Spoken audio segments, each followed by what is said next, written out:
Assalamualaikum guys.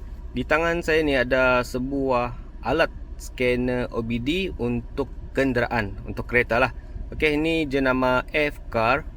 Boleh nampak kah? F-Car.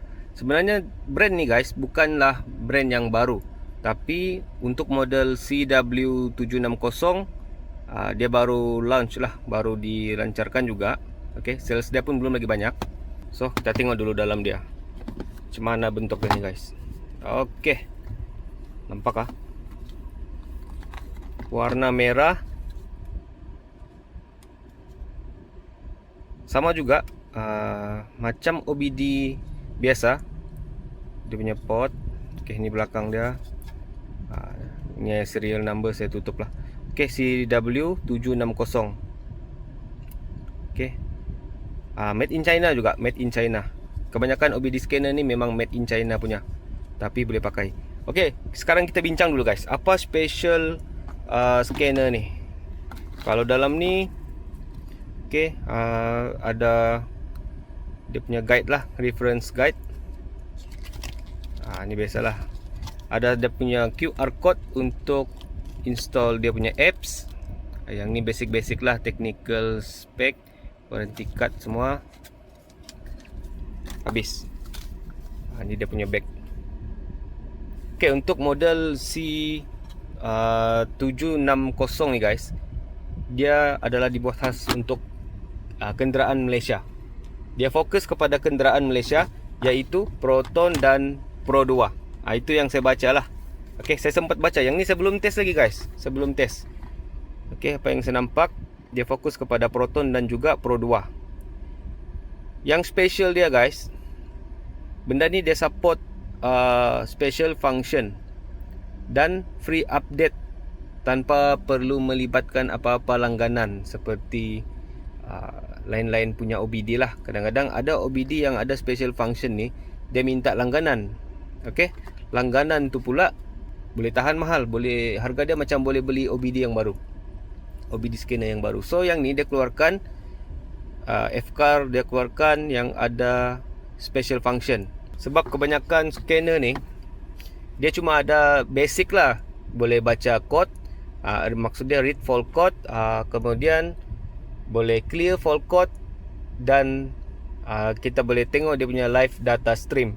Yang tu memang basic lah. Semua orang tahu basic. Untuk OBD scanner yang murah-murah pun kita boleh baca. Tapi ada satu function yang memang susah betul kita menjumpa yang murah, iaitu special function dia. Contoh, untuk kereta Proton Saga VVT yang menggunakan sistem VVT lah. Dia ada satu special function untuk CVT adaptation, CVT learning, gearbox learning. Dan untuk lain-lain model pun ada juga bahagian dia special function dia.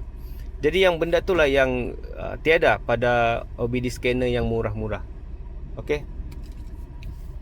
So untuk yang scanner ni daripada F-Car, dia ada special function dengan free tanpa langganan. Cuma kita beli sekali saja guys. Harga dia tidak mahal guys, tidak sampai pun 500. Sebab kalau untuk yang device scanner yang ada special function ni, kebanyakannya semuanya atas 500. Untunglah kalau jumpa atas 500, itu pun ada langganan tahunan.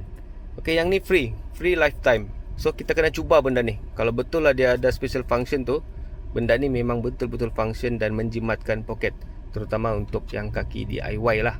Macam saya ni, saya cuma kaki DIY, saya bukan pomen. Tapi yang ni scanner pun saya sudah ada scanner. Yang ni kita cuma motorize saja dia punya function. Kalau berbaloi, korang kena grab. Sekarang saya mau tanyalah, siapa yang sudah pernah guna FK OBD scanner ni, cuba korang komen, betulkah function benda ni? Sebab saya mau tengok juga feedback dari orang, dari pengguna yang betul lah.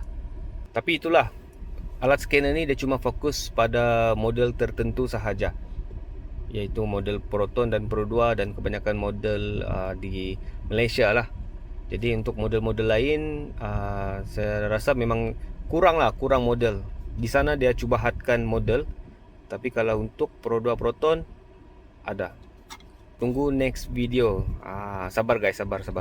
Sebelum tu yang mana belum lagi subscribe channel saya, dan mahu lagi dapat lebih info DIY, korang boleh bagi subscribe dulu channel saya guys, bagi like juga video ni dan share dengan kawan-kawan. Alright.